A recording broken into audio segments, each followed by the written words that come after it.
Ça veut dire finalement que le Qatar ne veut plus de Bachar al-Assad. Il n'y a pas si longtemps, il n'était pas forcément l'ennemi de Doha.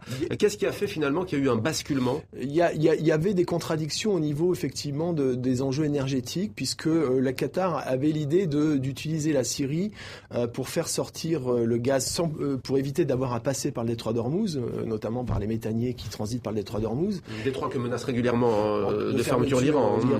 Même si c'est une voie internationale. Et donc l'idée, c'était une sécurité de trouver une voie terrestre qui, à ce moment-là, on aurait appelé ça le pipeline sunnite, qui aurait pu passer par l'Arabie Saoudite, puis la Syrie, dès lors que la Syrie aurait accepté son transit, avant de déboucher sur la Turquie.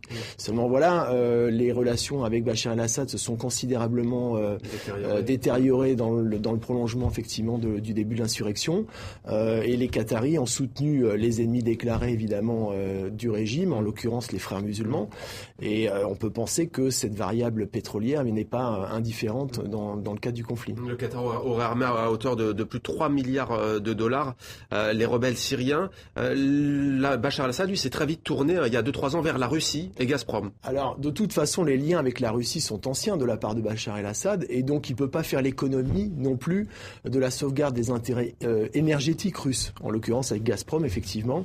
Et donc, de toute façon, les liens se sont rapprochés, raffermis, avec la constitution, dès le début de l'insurrection, d'ailleurs à l'été 2011, de ce qu'on appelle un pipeline chiite qui partirait donc de l'Iran, allié déclaré et affirmé de Bachar el-Assad, qui transiterait par justement l'Irak post-Saddam, donc devenu également un allié de Téhéran, et qui déboucherait sur la Syrie, notamment sur la Méditerranée. Dernière question, on vient de parler des Européens d'un point de vue diplomatique. Est-ce que l'Europe est partie prenante ? Est-ce qu'elle a beaucoup à perdre dans ce dossier ? On sait que les Européens dépendent beaucoup du gaz russe. On l'a vu avec la crise ukrainienne et le robinet coupé par Moscou. Les Européens sont dans une large incertitude par rapport à ces variables qu'ils ne contrôlent pas. C'est vrai que la dépendance vis-à-vis du gaz russe est omniprésente. Ça aurait pu susciter une alternative relative, mais de toute façon, la dépendance restera très importante vis-à-vis du gaz russe.